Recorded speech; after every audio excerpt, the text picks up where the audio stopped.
नमस्कार दोस्तों, स्वागत है आपका स्टडी फॉर सिविल सर्विसेज में। फ्री वीडियो के लिए चैनल को तुरंत सब्सक्राइब कर लीजिए और नोटिफिकेशन को जरूर ऑन कर लेना। हमारा फ्री वाला टेलीग्राम ये वाला ग्रुप जरूर से जरूर ज्वाइन कर लीजिएगा। टेस्ट को ध्यान से अटेम्प्ट करिए और बताइए कितना स्कोर आपने किया है, कितने सही किए हैं टोटल क्वेश्चन में से। सभी लोग अपना अपना स्कोर जरूर कमेंट करिए। नमस्कार, मैं ओम द्विवेदी और स्वागत है आपका स्टडी फॉर सिविल सर्विसेज में, जिसमें आज हम यूपी रिव्यू ऑफिसर्स मेन के टेस्ट 1 पर चर्चा करेंगे। और आगे बढ़ने से पहले मैं आपको बता दूं कि स्टडी फॉर सिविल सर्विसेज के कई फ्री और पेड कोर्सेज यूट्यूब पर और टेलीग्राम पर मौजूद हैं, जिन्हें आप इस लिंक पर क्लिक करके और इन 2 नंबर्स पे कॉल करके ज्वाइन कर सकते हैं। तो चलिए शुरू करते हैं हम आज का वीडियो। और हमारा पहला क्वेश्चन है, सिंधु घाटी सभ्यता के निम्नलिखित निष्कर्षों पर विचार करें। बिना गढ़ी का शहर, महान स्नानागार, दाढ़ी वाले पुजारी की मूर्ति। उपर्युक्त में से कौन मोहनजोदारो से संबंधित है? तो देखिए, बिना गढ़ी का शहर, सिटी विदाउट सिटाडेल, ये चनूदड़ों से संबंधित है। महान स्नानागार, ग्रेट बाथ, ये मोहनजोदारो से संबंधित है। और दाढ़ी वाले पुजारी की मूर्ति, स्कल्पचर ऑफ बियर्डेड प्रीस्ट, ये भी मोहनजोदारो से संबंधित है। तो 2 और 3 इस क्वेश्चन का आंसर हो जाएगा बी, 2 और 3। चलते हैं अगले क्वेश्चन की ओर। ऋग्वेद के संबंध में निम्नलिखित में से कौन सा सत्य है? ठीक है, सत्य बताना है हमें। ऋग्वेद में 1027 सूक्त हैं, 1027 हाइम्स। पुरुष सूक्त का उल्लेख 9वें मंडल में मिलता है। Purusha Sukta is mentioned in the 9th mandala, दोनों या इनमें से कोई नहीं। तो देखिए, ऋग्वेद में 1028 हाइम्स है और जो पुरुष सूक्त है उसका मंडल 10th है, 10th मंडल से मिलता है, जिसमें किसके बारे में बात की गई है? वर्णास के बारे में, वर्ण के बारे में। ठीक है, तो इस क्वेश्चन का आंसर क्या हो जाएगा? इनमें से कोई नहीं। निम्नलिखित में से कौन धार्मिक आंदोलनों के कारण है? वैदिक दर्शन ने अपनी मूल शुद्धता कभी नहीं खोई। द वैदिक philosophy has never lost its original purity. वैदिक धर्म बहुत ही जटिल हो गया था। वैदिक religion has become very complex. और क्षत्रियों का वर्चस्व और सुप्रीमेसी, और क्षत्रिय या फिर सभी। तो देखिए, अगर इन्होंने अपनी मूल शुद्धता को नहीं खोया होता तो आंदोलन की जरूरत ही क्या पड़ती? तो पहला वाला तो इसलिए ही गलत हो गया। वैदिक धर्म बहुत ही जटिल हो गया था, ये एकदम सत्य बात है। इतना टफ हो गया था कि सिर्फ कुछ ही स्कॉलर्स थे जो उसको समझ पा रहे थे, और उन स्कॉलर्स के बेसिस पर ही इंटरप्रेट किया जा रहा था इसको। तो लोग मजबूर हो गए थे सिर्फ कुछ चुने हुए लोगों की बात मानने के ऊपर। तो ये जटिल हो गया था। उसके बाद क्षत्रियों का वर्चस्व, नहीं, यहाँ पर क्या है, ब्राह्मण्स का वर्चस्व बहुत था। और क्षत्रिय तो इनके अगेंस्ट में खड़े हो गए थे, ब्राह्मण्स के अगेंस्ट में। जैसे कि आपको नए धर्मों के बारे में भी पता है, जैन और बुद्ध बेसिकली ये लोग क्षत्रिय धर्म से ही हैं कहीं ना कहीं। तो इस क्वेश्चन का आंसर क्या हो जाएगा? बी। चलते हैं अगले क्वेश्चन की ओर। मनुस्मृति का अंग्रेजी में इंस्टीट्यूट ऑफ हिंदू लॉ शीर्षक के तहत किसने अनुवाद किया? Manusmriti was translated in English under the title of institute of Hindu law. यहाँ हिंदू की स्पेलिंग कई बार ये वाली भी लिखी होती है, तो कंफ्यूज ना हो, एक ही बात है। ठीक है, कई बुक्स में ये वाली स्पेलिंग मिलती है और कई में ये वाली मिलती है। तो इसका आंसर है विलियम जोन्स। मैगस्थनीज की तो इंडिका है।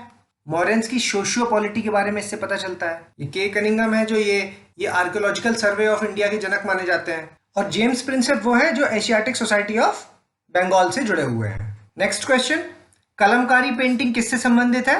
तो कलमकारी कर्नाटका, आंध्र प्रदेश, बिहार या तमिलनाडु। तो इसका आंसर हो जाएगा बी, आंध्र प्रदेश। कलमकारी के बारे में मैं आपको बता दूं कि इसके जो मेन सेंटर्स हैं, कलमकारी के जो मेन सेंटर्स हैं वो आंध्र प्रदेश में ही है। कहाँ कहाँ? तेलंगाना, आंध्र प्रदेश वाले रीजन में। किस जगह पर है? श्रीकालहस्ती और मछलीपट्टनम। ठीक है, इस कलमकारी में पेन जो है वो, इस कलमकारी में पेन है जो वो शार्प बैम्बू का बना हुआ होता है, पॉइंटेड बैम्बू का। ओके, और जो बेस है जिस पर ये बनता है, बेस किसका होता है? वो होता है कॉटन के फैब्रिक का, cotton fabric. Arrange the following on the chronological order. Quit India movement, CR formula, Wavell plan या आईएनए ट्रायल। तो देखिए, क्विट इंडिया मूवमेंट आपको पता है 1942। उसके बाद सीआर फॉर्मूला कब का है? ये 1944। वेवल प्लान 1945 और आईएनए ट्रायल 1945। ठीक है, बट ये जो वेवल प्लान है ये हुआ था जुलाई में और ये हुआ था आपका नवंबर में। तो इसका आंसर हो जाएगा A. Okay, 1 2 3 4। Consider the following statement about Calcutta session in 1896। Swaraj was adopted as a goal of Indian people और presided by the Dadabhai Naoroji. तो इस क्वेश्चन को बड़ा ही ध्यान से पढ़िए और फिर इसका आंसर कीजिए। विच of the following statement is true? ठीक है, देखिए, ये स्टेटमेंट भी सही है, ये स्टेटमेंट भी सही है, लेकिन कब सही है? जब यहाँ पर 1906 के बारे में बात कही गई हो। तो ठीक है। 1896 का जो सेशन है वो कलकत्ता सेशन है और इसको एम ए सयानी ने हेड किया था। और ये फेमस क्यों है? ये इसलिए फेमस है क्योंकि इसी सेशन में राष्ट्र गीत को बंकिम चंद्र चटर्जी के द्वारा गाया गया था। और वहीं अगर 1911 के कलकत्ता सेशन के बारे में अगर बात की जाए, उस सेशन में राष्ट्रगान को गाया गया था। ठीक है, तो इस क्वेश्चन की अगर बात करें तो इसमें आंसर हो जाएगा D, Surat session in 1907 held on the bank of river Gomti, Ganga, Narmada या नन ऑफ द अबव। तो देखिए इसका आंसर होता है तापी, तो आंसर हो जाएगा D, none of the above. Tapi नदी के किनारे 1907 का सूरत सेशन हुआ था, जो कि सूरत स्प्लिट के नाम से, सूरत विभाजन के नाम से जाना जाता है। ठीक है, और ये कई बार यूपी में आया है। इसका आंसर तापी है। Which of the following statement is not true about the round table conferences? गोलमेज सम्मेलनों के बारे में निम्नलिखित में से कौन सा कथन सही नहीं है? ठीक है, पहली आरटीसी साइमन कमीशन रिपोर्ट पर चर्चा करने के लिए लंदन में आयोजित हुई। दूसरी आरटीसी लॉर्ड विलिंगडन के वाइसरॉय के दौरान आयोजित हुई। गांधी जी सांप्रदायिक प्रतिनिधित्व की नीति पर ब्रिटिश पीएम से सहमत नहीं हो सके। या तीसरी आरटीसी 1931 में आयोजित हुई लेकिन राष्ट्रीय नेताओं के जेल में होने के कारण बेकार साबित हुई। तो देखिए ये स्टेटमेंट सही है। हाँ, पहली आरटीसी साइमन कमीशन रिपोर्ट पर ही चर्चा हुई थी पहली आरटीसी में। दूसरी आरटीसी के टाइम पे जो वाइसरॉय थे वो लॉर्ड विलिंगडन थे, ये भी सही है। गांधी जी कम्युनल अवार्ड की नीति पर ब्रिटिश पीएम रैमसे मैकडोनाल्ड से सहमत नहीं थे, ये भी एकदम सही है। और तीसरी आरटीसी के दौरान सभी नेता जेल में बंद थे जिसके कारण ये बेकार साबित हुई, ये बात तो सही है। लेकिन यहाँ पर ये 1931 गलत है, यहाँ पर होना चाहिए था 1932। तो इस वजह से ये स्टेटमेंट गलत हो जाएगा। तो हमारा आंसर हो जाएगा डी, क्योंकि इसमें नहीं पूछा है। ठीक है, which of the following are included in the cabinet mission plan? Okay, answer करिए। तो इसका आंसर है स्टैफोर्ड क्रिप्स। जॉन लॉरेंस नहीं था वहां पर कौन से लॉरेंस थे? कैबिनेट मिशन में कौन थे? वो थे पैट्रिक लॉरेंस। ठीक है, और पीसी अलेक्जेंडर नहीं थे, वो थे एवी अलेक्जेंडर। ठीक है, इसलिए इसको कहेंगे कि ये है यूपी टाइप क्वेश्चन। यूपी में इस तरह के काम करते हैं। और सिर्फ लॉरेंस, क्रिप्स और अलेक्जेंडर याद करने से काम नहीं चलेगा, क्योंकि ये कई बार रिपीट हुआ क्वेश्चन है, तो पूरा नाम भी देखना है आपको। और पीसी अलेक्जेंडर के बारे में मैं बता दूं कि पीसी अलेक्जेंडर काफी फेमस पर्सनैलिटी है। ये तमिलनाडु और महाराष्ट्र के गवर्नर भी रह चुके हैं। वहीं जो जॉन लॉरेंस है, ये जो जॉन लॉरेंस है, ये कौन है? ये वाइसरॉय रह चुके हैं। ठीक है, कब से कब तक? 1864 से 1869 तक।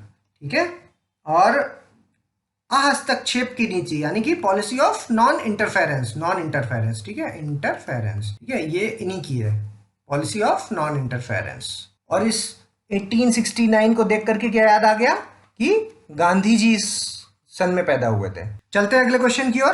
अगर यहां पर भी आपने ह्यूमन एरर की है तो उसको काउंट करते रहिए और लास्ट में कमेंट से बताइए कि कितनी ह्यूमन एरर हुई इसमें, क्योंकि आते हुए क्वेश्चन गलत नहीं होने चाहिए। जो क्वेश्चन आ नहीं रहे हैं उनका गलत होना एक्सेप्टेड है, लेकिन जो क्वेश्चन आता है या रिपीटेड है उसको गलत आप नहीं कर सकते। Which of the following are the feature of igneous rock? आग्नेय चट्टानों के बारे में बात चल रही है। तो देखिए इन चट्टानों में कोई स्तरीकरण यानी कि लेयरिंग नहीं पाई जाती है, और इसमें क्या है? जीवाश्म, फॉसिल भी नहीं होता है। ठीक बात है। ये रासायनिक अपक्षय यानी कि केमिकल वेदरिंग से बहुत कम प्रभावित होते हैं, ये भी सही बात है। और भूपर्पटी यानी कि क्रस्ट, अर्थ क्रस्ट, 90% जो अर्थ क्रस्ट है वो इग्नियस रॉक्स का बना होता है, तो ये भी सही बात है। तो आंसर हो जाएगा हमारा उपर्युक्त सभी। ठीक है, consider the following statement. Asteroids are found in the orbit of Mars and the Jupiter. क्षुद्र ग्रह मंगल और बृहस्पति की कक्षाओं के बीच में पाए जाते हैं, सही है। Meteors always face away from the sun. तो सर वो मीटियोर्स नहीं होते, वो कॉमेट होते हैं, कॉमेट। ठीक है, पुच्छल तारा जिसको बोलते हैं, उल्का पिंड नहीं होते वो। ठीक है, तो फिर मीटियोर्स क्या होते हैं? मीटियोर्स वो सेलेस्टियल बॉडी हैं जो कि डस्ट और गैस से बनी हुई होती हैं, और ग्रेविटी के इन्फ्लुएंस से वो ग्रेट वेलोसिटी से अर्थ की ओर आती हैं, लेकिन एटमॉस्फेयर के पार्टिकल से टकराकर जल जाती हैं और राख तब्दील हो जाती हैं। तो इसका आंसर क्या हो जाएगा? Only one.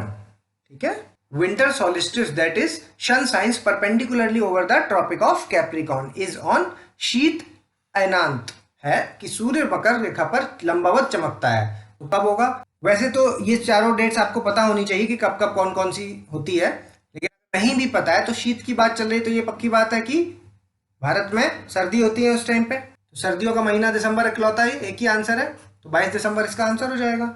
लेकिन हमें पता होना चाहिए कि ये अर्थ है, ये इक्वेटर है, ये आपका कैंसर है, ट्रॉपिक ऑफ कैंसर, और ये आपका ट्रॉपिक ऑफ कैप्रिकॉर्न है, ठीक है। तो 21 जून को यहाँ पर होता है सूरज, जिसको हम क्या कहते हैं? समर सॉलिस्टिस, ठीक है। और 22 दिसंबर को यहाँ पर होता है, जिसको हम कहते हैं विंटर सॉलिस्टिस, ठीक है। और इक्विनॉक्स बोलते हैं जब इक्वेटर पे होता है, तो जब सूरज इस जगह से वापस लौटेगा तब भी इक्वेटर पे मिलेगा, और जब यहाँ से ऊपर जाएगा तब भी इक्वेटर पे मिलेगा, तो 2 दिन होंगे यहाँ पर। तो पहला दिन कौन सा होगा? एक होगा यहाँ पर, कौन सा? 21 मार्च, 21 मार्च, इसको कहेंगे हम स्प्रिंग इक्विनॉक्स, ठीक है। और दूसरा क्या होगा? वो होगा 23 सितंबर, इसको हम कहेंगे वर्नल इक्विनॉक्स, ठीक है। Identify the factors that are responsible for the height of the tides. ज्वार की ऊंचाई के लिए जिम्मेदार कारकों को पहचानें।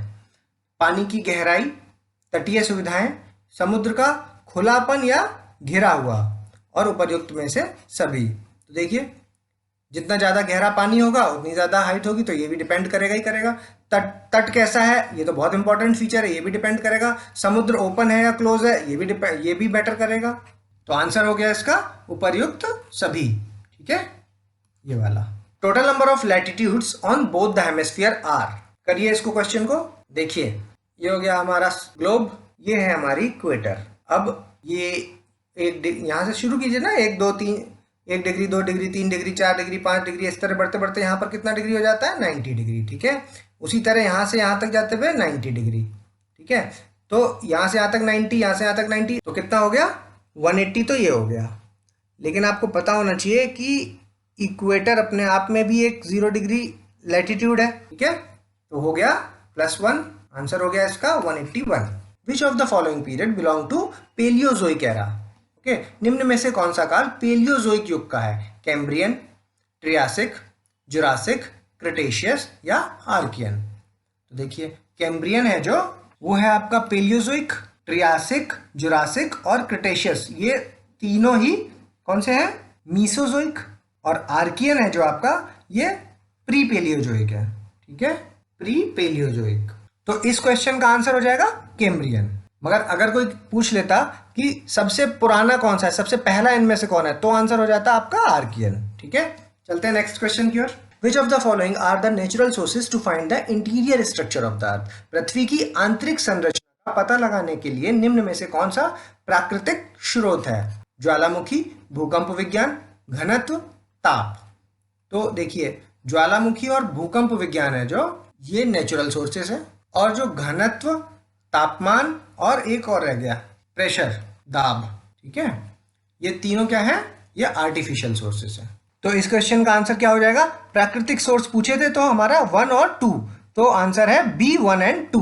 तो आपको इसके लिए क्या, एक बार internal structure of the earth है जो, उस चैप्टर को जरूर पढ़ लीजिएगा, है ना, उसमें आपको सारा कुछ डिटेल्स में मिल जाएगा। उसके अलावा अर्थ क्रस्ट मेंटल कोर का ये जो एक डायग्राम बड़ा फेमस है, उसमें डिसकंटिन्यूटीज के बारे में कुछ पूछता है, मोहो, गुटनबर्ग, रैपिटी, ये सब इस यहाँ पर मिल जाएगा आपको। और उसके अलावा ये भी भूकंप विज्ञान में क्या होता है, PSL वेव के बारे में, ये सारा कुछ इसको इस चैप्टर में मिलेगा। और ये कि टेम्परेचर, जैसे जैसे हम नीचे जाते हैं तो टेम्परेचर का प्रेशर फिर क्या रिलेशन है ना, डेंसिटी के साथ उसका क्या रिलेशन है, ये सारी डिटेल्स अगर आप पढ़ना चाहें तो एक इंटरनल स्ट्रक्चर ऑफ द अर्थ करके चैप्टर है, उसे जरूर पढ़ें। और अगर आपको ना समझ में आए तो कमेंट्स के माध्यम से बताएं, हमारी टीम आपकी पूरी हेल्प करेगी। निम्नलिखित पर ध्यान दें, पर्वत निर्माण की प्रक्रिया को प्लेट टेक्टोनिक्स द्वारा समझाया नहीं जा सकता। सबसे गहरी खाई मरियाना खाई अटलांटिक महासागर में स्थित है। उपर्युक्त कथन में से कौन सा सही नहीं है? नॉट करेक्ट, ठीक है। तो मैं चाहता हूं मेरे एक्सप्लेनेशन से पहले आप इसको सॉल्व करें।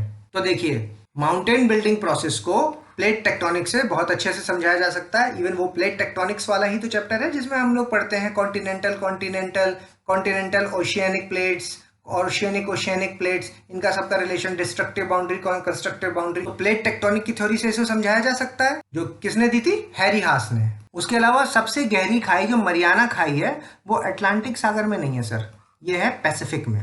तो ये तो थी एक्सप्लेनेशन की बात। तो उस हिसाब से ये भी गलत हो गया और ये भी गलत हो गया। तो आंसर क्या लगेगा? आंसर लगेगा सी, बोथ 1 and 2। क्यों लगेगा बोथ? क्योंकि यहां सही नहीं पूछा है। ठीक है, ये ह्यूमन एरर मत करिएगा कि ये पता भी कर लिए कि ये दोनों गलत है और उसके बाद नाइदर मार दिया। जब बीच का हिस्सा जगह पर रहता है और दोनों तरफ से ब्लॉक नीचे की ओर खिसकते हैं तो पर्वत किस प्रकार का होता है? तो क्या कहना चाह रहा है वो? मान लीजिए कि ये एक पर्वत है और ये इसके जो बीच का हिस्सा है ये कह रहा है ये यहीं पर रहेगा और बाकी है जो ये नीचे सरक जाएंगे थोड़ा थोड़ा। ठीक है, ये ऐसा हो जाएगा। तो इस तरह के माउंटेन को हम क्या कहते हैं? तो ऐसे माउंटेन्स को हम कहते हैं ब्लॉक माउंटेन। और सबसे बढ़िया एग्जाम्पल इसका कौन सा है? सतपुड़ा। और वर्ल्ड के सबसे बड़े ब्लॉक माउंटेन्स कौन से हैं? वो है सेरा नेवाडा। कहाँ पर है? North America. तो इस क्वेश्चन का आंसर क्या हो जाएगा? Block mountains. Lithospheric plates are floating over asthenosphere which is composed of, मतलब ये पूछ रहा है कि जो एस्थेनोस्फीयर है वो किस चीज का बना हुआ होता है, दुर्बलता मंडल किस चीज का बना हुआ होता है? तो सिलिकॉन और मैग्नीशियम, सिलिकॉन और एल्यूमिनियम, निकेल और आयरन, तांबा और निकेल। तो ये सीमा का बना हुआ होता है, मतलब सिलिकॉन और मैग्नीशियम, सीमा। ठीक है, तो आंसर हो जाएगा ए। कॉमकासा भारत और संयुक्त राज्य अमेरिका के बीच कब हस्तांतरित हुआ? 2002 में, 2016 में, 2018 में और 2019 में। तो ये फैक्चुअल क्वेश्चन है, तो इसका आंसर है 2018। और कॉमकासा की फुल फॉर्म क्या है? Communication compatibility and security agreement. इस तरह यूएस के साथ भारत के 3 बड़े फेमस एग्रीमेंट्स चल रहे हैं। एक का नाम है BCEA, जिसकी वजह से ये न्यूज में था और ये क्वेश्चन यहाँ पे डाला गया। दूसरा आपका कौन सा? LEMOA, LEMOA। और तीसरा आपका ये कॉमकासा। ठीक है, 2 नवंबर को एक बहुत ही प्यारा आर्टिकल आया जिसमें इन तीनों के डिफरेंस के बारे में बताया गया है। ठीक है, तो इन तीनों का डिफरेंस आप मुझे कमेंट्स में लिख के बताएं। नेक्स्ट क्वेश्चन, 2020 में G20 की मेजबानी कौन सा देश करेगा? तो G20 की मेजबानी इस बार कौन कर रहा है? सऊदी अरब, जो कि रियाद में होने वाली है। 21 नवंबर को हाल ही में होने वाली है। अनीमिया मुक्त भारत सूचकांक 2020 में कौन सा राज्य शीर्ष पर है? कर्नाटका, तमिलनाडु, हरियाणा या महाराष्ट्र? तो इसका आंसर हो जाएगा हरियाणा। ठीक है, हाल ही में प्रधानमंत्री नरेंद्र मोदी ने 9 राज्य मार्ग परियोजनाएं और घर तक फाइबर योजना की शुरुआत की। ठीक है, घर तक फाइबर। उत्तर प्रदेश से, बिहार से, राजस्थान से या मध्य प्रदेश से? तो इसका आंसर है बिहार। सब्जियों के लिए आधार मूल्य तय करने वाला भारत का पहला राज्य कौन हो गया? Which state became the first state in India to became the floor price of vegetables? तो ये है उत्तर प्रदेश, बिहार, केरला या Karnataka. Answer is Kerala. Arrange the following states in descending order of the population as per the census 2011। Uttar Pradesh, Maharashtra, Bihar या West Bengal? तो इसका क्रम है पहला उत्तर प्रदेश, दूसरा महाराष्ट्र, तीसरा बिहार और चौथा West Bengal. Answer is A 1 2 3 4। Which of the following district in India, अच्छा ये इन होगा, गलती से गलत लिख गया है, has perform lowest in education as per the census 2011? 2011 की जनगणना के अनुसार शिक्षा में सबसे खराब प्रदर्शन भारत में किस का रहा? सहरसा का, श्रावस्ती का, अलीराजपुर का या सतना का? अगर 2011 के सेंसस के हिसाब से पूछ रहा है तो आंसर क्या हो जाएगा? अलीराजपुर। गंगा किस जिले से उत्तर प्रदेश में प्रवेश करती है? From which district Ganga enters in Uttar Pradesh? Bijnor, Saharanpur, Baghpat या मुजफ्फरपुर? तो आंसर है आपका बिजनौर। उत्तर प्रदेश का कौन सा क्षेत्र वायु अपर्दन से सर्वाधिक प्रभावित है? पूर्वी उत्तर प्रदेश, पश्चिमी उत्तर प्रदेश, यहाँ पर उत्तर पूर्व होना चाहिए, लेकिन नॉर्थ ईस्ट इधर लिखा हुआ है, नॉर्थ ईस्ट उत्तर प्रदेश या दक्षिणी उत्तर प्रदेश? तो इसका आंसर हो जाएगा पश्चिमी उत्तर प्रदेश। निम्नलिखित में से कौन सा सही ढंग से मेल नहीं खाता है? परीक्षा बांध बेतवा नदी पर है, बाणसागर बांध सोन नदी पर है, मेजा डैम अर्जुन नदी पर, ओबरा रेहांद पर? तो नहीं पूछ रहा है। परीक्षा बेतवा पर है, एकदम सही। बाणसागर सोन नदी पर, एकदम सही। ओबरा रेहांद नदी पर, एकदम सही। जो ये मेजा डैम है ये कहां पर है? बेलन नदी पर। शिक्षा के अधिकार के प्रावधान में निम्नांकित में से क्या संबंधित नहीं है? देखिए, article 21A, article 45, 93rd constitutional amendment act, 86th constitutional amendment act. तो इसका आंसर हो जाएगा, तो देखिए जो आर्टिकल 21A है ये तो कंपलसरी एजुकेशन से ही रिलेटेड है ना, फॉर द एज ऑफ 6 से 14 साल तक के बच्चों के लिए, है ना। और जो 45 है ये है 0 से 6 साल तक के बच्चों के लिए। ये डिफरेंस पता है ना आपको, ये डीपीएसपी का पार्ट है जिसमें कि 0 से 6 साल तक के बच्चों के बारे में बात की गई है, और ये है जो 21A, इसमें 6 से 14 साल तक के बच्चों की बात की गई है। तो 93rd है जो इसके बारे में बताऊं आपको कि ये है आपका ओबीसी को शिक्षण संस्थाओं में रिजर्वेशन से रिलेटेड है, जिसमें आर्टिकल 15 सब क्लॉज 5 जोड़ा गया था। क्या जोड़ा गया था? Article 15 sub clause 5। तो ये हो गया आपका रिजर्वेशन वाला, ठीक है। और ये जो राइट टू एजुकेशन है जो हमने अभी 21A में डिस्कस किया, ये इसी 86th कॉन्स्टिट्यूशनल अमेंडमेंट एक्ट से मिला था आपको, तो ये भी एजुकेशन से संबंधित है। तो आंसर लगेगा इसमें C 93rd constitutional amendment act. चलते हैं नेक्स्ट क्वेश्चन की ओर। Consider the following statement. First constitutional amendment act, provision of reservation in the government services, ठीक है, सरकारी राजकीय सेवाओं में आरक्षण का प्रावधान। 77th कॉन्स्टिट्यूशनल अमेंडमेंट एक्ट, ये किससे? Provision of reservation in promotion. और 81st कॉन्स्टिट्यूशनल अमेंडमेंट एक्ट, यह है provision to fill backlog vacancies. या 85th constitutional amendment act, provision to consequential seniority, परिणामी वरिष्ठता। तो आपको ध्यान रखना है कि जितने भी कॉन्स्टिट्यूशनल अमेंडमेंट एक्ट हैं इनको आपको, जो इंपॉर्टेंट है, इनको आपको एक बार देख लेना है, और जो न्यूज में है उनको याद कर लेना है। तो इस क्वेश्चन की बात करें तो देखिए, पहला कॉन्स्टिट्यूशनल अमेंडमेंट एक्ट है जो रिजर्वेशन के बारे में बात करता है, एकदम सही। 77th है जो वो रिजर्वेशन इन प्रमोशन के बारे में बात करता है, ये भी एकदम सही। और 81st constitutional amendment backlog vacancies के बारे में बात करता है, ये भी एकदम सही। और 85th constitutional amendment act consequential seniority के बारे में बात करता है, एकदम सही। तो इसका आंसर हो जाएगा D, all the above. Article 23, बड़े ध्यान से कीजिएगा, of the constitution does not prohibit which of the following. मानव के क्रय विक्रय का निषेध, prohibition of forced labour, prohibition of bonded labour, या प्रोहिबिशन ऑफ चाइल्ड लेबर। तो देखिए, फोर्स्ड लेबर और ह्यूमन बीइंग के सेल और परचेज के बारे में, बॉन्डेड लेबर के बारे में, ये सब हम आर्टिकल 23 में पढ़ते हैं, ठीक है। और चाइल्ड लेबर के बारे में हम 24 में पढ़ते हैं। कहां पर? आर्टिकल 24। ये इसका आंसर हो जाएगा। ये तो डायरेक्ट क्वेश्चन था फंडामेंटल राइट से, इस तरह के क्वेश्चंस को गलत नहीं होना चाहिए। For the enforcement of the right to property under article 300A, ठीक है, अनुच्छेद 300A के अंतर्गत संपत्ति के अधिकार को लागू करने के लिए न्यायालय के उपचार प्राप्त होते हैं। कहां से प्राप्त होते हैं? आर्टिकल 32 से, आर्टिकल 226 से, 32 और 226 दोनों से, या इनमें से कोई नहीं। तो देखिए, आर्टिकल 32 में फंडामेंटल राइट्स की बात की जाती है, तो आर्टिकल 300A है जो, ये फंडामेंटल राइट का पार्ट नहीं रहा। अब राइट टू प्रॉपर्टी एक लीगल राइट बन चुका है अब, तो इसका आंसर हो जाएगा 226। With the reference to the Indian constitution consider the following. Principle of basic framework of the constitution, judicial reconsideration of fundamental rights amendment, Mohini Jain and Unni Krishnan, और इंदिरा साहानी केस 1992। तो देखिए, इंदिरा साहानी केस बड़ा ही फेमस केस है 1992 का, जो कि रिजर्वेशन ऑफ बैकवर्ड क्लासेस से संबंधित है, सबको पता है।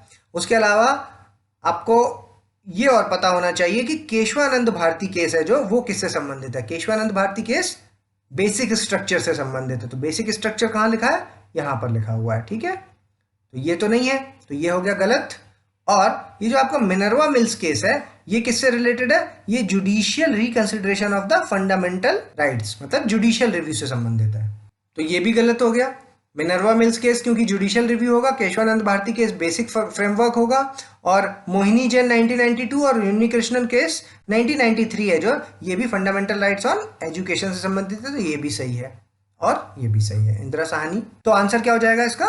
B, 3 and 4। In Indian Constitution, features of the Supreme Court is borrowed from the American Constitution, ठीक है। डायरेक्ट क्वेश्चन है, एक लिस्ट है पूरी, कौन क्या क्या फीचर किस किस देश से लिए गए हैं, ये आपको याद रखनी है। With the reference to the sources of the Indian Constitution, which of the following is not related to in British Constitution?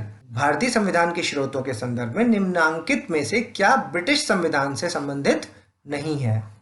Single citizenship, constitutional position of the president, rule of law, या vice president. देखिए, single citizenship British में होता है, rule of law भी है वहां पर, vice president है जो, ये ब्रिटिश कॉन्स्टिट्यूशन से संबंधित नहीं है। तो ये आंसर हो जाएगा डी, वाइस प्रेसिडेंट। अब match the following part of the constitution, article 14, 14A, 15 और 17। तो देखिए 14 है वो किससे रिलेटेड है, services under the union and states. 14A है वो किससे, ट्राइब्यूनल से संबंधित है। 15 है जो वो इलेक्शन से संबंधित है, और 17 है जो वो ऑफिशियल लैंग्वेज से संबंधित है। तो इसका आंसर हो जाएगा BADC। Which of the following is not correct with reference to the nature of Indian Constitution? Quasi Federal Constitution, Professor Ware, Cooperative Federalism, Gladwin Austin, Unitary और Federal according to the situation, ये BL मित्तर, या Federal with the strong center, doctor ginning. तो देखिए अगर आपको ये नहीं भी पता है तो इस तरह के क्वेश्चन को देख करके छोड़ना नहीं चाहिए। सिर्फ इसमें अगर आपको एक सी पार्ट के बारे में थोड़ा सा आइडिया है, अगर आपने कोई सी भी पॉलिटी की बुक का पहला, दूसरा और तीसरा चैप्टर पढ़ा होगा तो उसमें आपको ये जरूर मिल गया होगा कि परिस्थिति के अनुसार एकात्मक एवं संघात्मक वाली लाइन BR अम्बेडकर ने कही है, BL मित्तर ने नहीं कही है। इसमें क्वेश्चन क्या पूछ रहा है, नॉट करेक्टली मैच्ड। यूपी में इस तरह के कई सवाल देखने को मिलते हैं, जो सबसे इजी वाला होता है वही उसका आंसर होता है, लेकिन हमको वो छोड़ना इसलिए पड़ जाता है क्योंकि आइडिया नहीं होता बाकियों के बारे में। इसलिए आपको वो ढूंढना है कि हम इसको एलिमिनेट कैसे कर लें। Okay, which of the following article is related to the power of council of minister to aid and advise the governor. Governor की बात चल रही है पहली बात, ठीक है। तो 74, 75, 163 और 164। 74, 75 हो नहीं सकता, ऑप्शन बचे 163 और 164। क्यों? क्योंकि गवर्नर की बात है। तो इस क्वेश्चन का आंसर हो जाएगा 163, council of minister to aid and advise the governor. ठीक है, वहीं council of minister to aid and advise the president क्या है, आर्टिकल 74। और अगर हम आर्टिकल 75 की बात करें तो वो क्या है, provision related to the ministers, मतलब पीएम का अपॉइंटमेंट है जो प्रेसिडेंट के द्वारा होता है, और अदर जो मिनिस्टर्स हैं उनका appointment on the recommendation of the PM होता है। ये चीज आर्टिकल 75 में लिखी गई है। सिमिलरली 164 में क्या लिखा गया है कि चीफ मिनिस्टर का अपॉइंटमेंट गवर्नर के द्वारा होता है और बाकी मिनिस्टर्स का appointment on the recommendation of the chief minister होता है। ठीक है, consider the following statement, health, education, standard of living. Which of the following are the indices of Human Development Index? HDI की indices हेल्थ भी है, education भी है और स्टैंडर्ड ऑफ लिविंग भी है। ठीक है, हेल्थ में क्या देखते हैं, life expectancy at birth. Education में दो चीजें देखते हैं, एक एक्सपेक्टेड ईयर ऑफ स्कूलिंग और दूसरा mean year prior schooling for adult aged 25 and older. ठीक है, आपका स्टैंडर्ड ऑफ लिविंग में क्या देखेंगे, GNI per capita, gross national income per capita. तो आंसर हो जाएगा इसका all the above. Which of the following committees are not related to the poverty estimation? एक हो गई सुरेश तेंदुलकर कमेटी, एक हो गई रंगराजन कमेटी, एक हो गई दांदेकर कमेटी और एक है तारापुर कमेटी। सबसे पहली कमेटी है जो वो है दांदेकर कमेटी, जो आजादी के बाद सबसे पहले बनी थी। दांदेकर एंड नीलकंठ राठ की कमेटी थी, जिन्होंने क्या बताया था कि 2250 कैलोरी डिसाइड की थी। वहीं उसके बाद जब लखड़ा वाला कमेटी आई तो उन्होंने क्या किया कि रूरल एरिया में 2400 कैलोरी और अर्बन एरिया में 2100 कैलोरी कंपलसरी होने की बात बताई। ये 2004-5 के स्तर के हिसाब से बताई थी। उसके बाद आती है आपकी तेंदुलकर कमेटी, इन्होंने पॉवर्टी एस्टिमेशन बताया 27.5% और रंगराजन ने इन्होंने बताया 29.5%। ठीक है, ये दोनों ही कमेटी किसका बेस ईयर क्या था, 2011-12। और जो ये SS तारापुर कमेटी है ये किस चीज से संबंधित है, कैपिटल अकाउंट कन्वर्टिबिलिटी से। ठीक है, when people changes from one job to another and remains unemployed during this interval, which type of unemployment is this? जब लोग एक नौकरी से दूसरी नौकरी बदलते हैं और इस अंतराल के दौरान बेरोजगार रहते हैं, तो इस प्रकार की बेरोजगारी को क्या कहते हैं हम, संरचनात्मक, घर्षण, चक्रीय या प्रच्छन्न बेरोजगारी। तो इस तरह की बेरोजगारी को हम कहते हैं घर्षण बेरोजगारी यानी फ्रिक्शनल अनएम्प्लॉयमेंट। ठीक है, अब देखिए संरचनात्मक क्या होता है, जब संरचना में बदलाव हो जाए, मतलब पॉपुलेशन ग्रोथ मान लीजिए कि रैपिडली ग्रोथ हो जाए। ठीक है, वहीं घर्षण बेरोजगारी आपने देख ही लिया, जब लोग एक नौकरी से दूसरी नौकरी बदलते हैं तो इस बीच में उनको जो बेरोजगार होना पड़ता है उसको कहते हैं हम घर्षण। उसके बाद ये चक्रीय बेरोजगारी कौन सी है, चक्रीय बेरोजगारी होती है रिसर्शन वाली, जब मतलब क्या डिमांड डेफिशिएंसी अनएम्प्लॉयमेंट बोल सकते हैं इसको, डिमांड ही नहीं है मार्केट में तो उसको बोलते हैं हम चक्रीय बेरोजगारी। उसके अलावा प्रच्छन्न बेरोजगारी कौन सी है, तो इसके लिए आप एक एग्जाम्पल से समझ लीजिए कि मान लीजिए एक कोई खेत है जिसको 4 लोग जोतते हैं और उनकी साल भर की जो कमाई है वो है 1 लाख रुपए। अब क्या हुआ, उनके घर का जो 5वां सदस्य है वो भी वहीं आ गया और उसने भी उसी खेत में काम करना शुरू कर दिया। तो काम का डिस्ट्रीब्यूशन तो कम हो गया, लेकिन उपज अभी भी 1 लाख ही मिली। ऐसी बेरोजगारी जिसमें वर्कलोड के कंपैरिजन में लोग ज्यादा हैं, तो ऐसे में क्या होती है वो डिसगाइज्ड अनएम्प्लॉयमेंट। ठीक है। गुट निरपेक्षता शब्द किसने गढ़ा? जवाहरलाल नेहरू ने, वीके मेनन ने, फेडरल कैस्ट्रो या नन ऑफ द अबव? तो देखिए, सबसे पहले तो मैं आपको नॉन अलाइनमेंट के बारे में बता दूं। हुआ क्या था, 1947 में जब हम आजाद हुए और फिर कोल्ड वॉर के समय में नेहरू जी के पास एक बड़ी उलझन थी कि हम यूएसए का ग्रुप ज्वाइन करें या यूएसएसआर का ग्रुप ज्वाइन करें। तब एक नया कॉन्सेप्ट नॉन अलाइनमेंट मूवमेंट के बारे में आइडिया आया, जिसे हम नाम के नाम से जानते हैं, और ये टर्म पहली बार वीके मेनन ने कॉइन किया था, जिसमें कि क्या था, विकास में दोनों का सपोर्ट और युद्ध में दोनों से दूरी। तो इस क्वेश्चन का आंसर हो जाएगा वीके मेनन। और ये फेडरल कास्ट्रो कौन है? ये क्यूबा के प्रेसिडेंट है।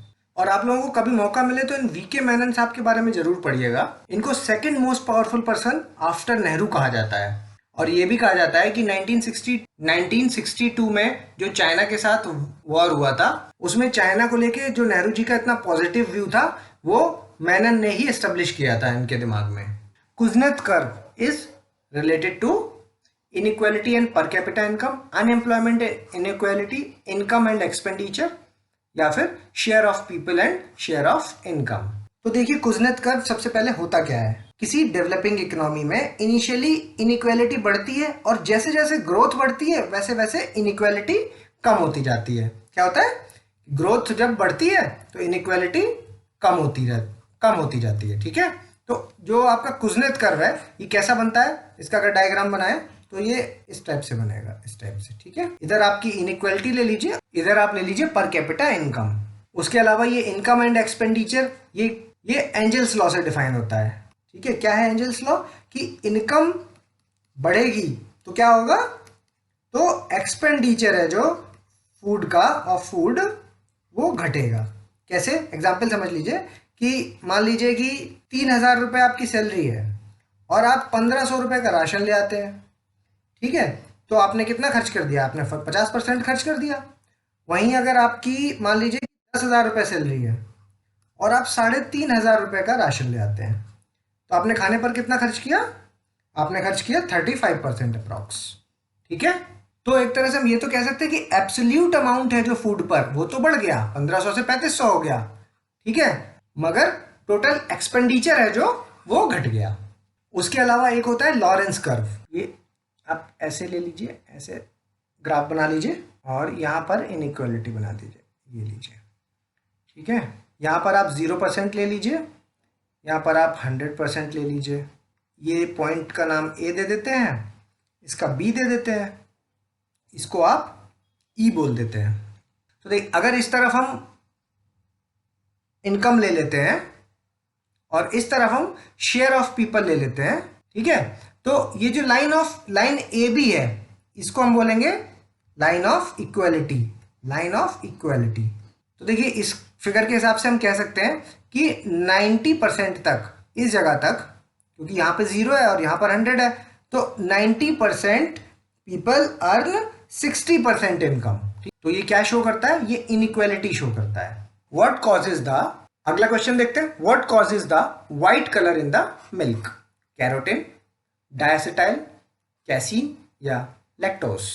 दूध में जो हल्का पीला रंग होता है वो इस कैरोटीन की वजह से होता है। ठीक है, दूध में पीला रंग। उसके अलावा ये जो डाइएसिटाइल है, ये क्या है? घी की जो विशेष महक होती है वो इस डाइएसिटाइल की वजह से होती है। आपका जो लैक्टोज है ये क्या होता है? ये मीठापन, दूध में मिठास। और ये जो कैसीन है ये रिस्पॉन्सिबल है इस व्हाइट कलर के लिए। ये एक तरह का प्रोटीन होता है, protein. Arrange the percentage of element in the human body. Oxygen कितना परसेंट होता है? 65%। कार्बन कितना होता है? 18%। हाइड्रोजन कितना होता है? 10%। और नाइट्रोजन आपका 3%। अब आप लगा सकते हैं इसको, लाइन से ही लगे हुए हैं, तो आंसर हो जाएगा ए, 1 2 3 4। Okay. Composition of the rolled gold. Gold and copper, gold and aluminium, copper and aluminium और कॉपर एंड जिंक। तो बता दूं मैं कि रोल्ड गोल्ड में कॉपर और एल्यूमिनियम होता है, सोना नहीं होता। विच of the following is a kind of substance formed in the blood which inhibit और डिस्ट्रॉय द हार्मफुल बैक्टीरिया। निम्नलिखित में से कौन सा रक्त में एक प्रकार का पदार्थ है जो हानिकारक जीवाणुओं को रोकता या नष्ट करता है? एंटीजन, एंटीबॉडी, एंटीडोट या एंटीपायरेटिक। कोरोना वायरस की वजह से इन दो टर्म्स से तो सब लोग परिचित हो ही चुके हैं अब तक। तो देखिए एंटीजन होता क्या है? ये एक सब्सटेंस होता है जो एंटीबॉडी फॉर्मेशन के लिए स्टिमुलेट करता है, ठीक है। और ये एंटीबॉडीज हैं जो वो क्या होती हैं, ये ब्लड में बनती हैं और ये भी एक तरह का सब्सटेंस होती हैं जो डिस्ट्रॉय करती हैं या इनहिबिट करती हैं हार्मफुल बैक्टीरिया को, ठीक है। और ये जो एंटीडोट है वो क्या होता है? ये जहर के इफेक्ट को कम करने के लिए यूज होता है, एंटीडोट बोलते हैं इसको। एंटीपायरेटिक क्या होता है? बुखार की दवा, ठीक है, टेम्परेचर को कम करने के लिए यूज होती है जो एंटीपायरेटिक। तो इस क्वेश्चन का आंसर हो जाएगा antibody. Study of liver is called hepatology, haematology, mycology या फाइकोलॉजी। तो जो हेमेटोलॉजी होता है वो होता है study of blood in health and diseases, ठीक है। स्वास्थ्य के लिए या किसी बीमारी के लिए जब हम खून की स्टडी करते हैं तो उसको कहते हैं हम हेमेटोलॉजी, ठीक है। जब भी ये शब्द आ जाए ना हेम HEAM तो इसका मतलब होता है ब्लड। और माइकोलॉजी क्या होता है? माइकोलॉजी होता है स्टडी ऑफ फंजाई और फाइकोलॉजी होता है स्टडी ऑफ एल्गी। तो इस क्वेश्चन का आंसर यकृत के अध्ययन के लिए कहा जाता है हेपेटोलॉजी, ठीक है। ये थे हमारे टॉप 50 क्वेश्चंस। और अभी आप वीडियो को पॉज कीजिए और जहां पर भी आपने अपने ABCD लिखे हैं पेपर में उनको यहां से मिलान कर सकते हैं। अपना स्कोर हमें कमेंट्स के माध्यम से जरूर बताएं और अगर आपने अभी तक इस चैनल को सब्सक्राइब नहीं किया है तो चैनल को सब्सक्राइब करें और बेल आइकन जरूर दबाएं। जल्दी मिलेंगे अगले टॉप 50 क्वेश्चंस के साथ, तब तक के लिए धन्यवाद।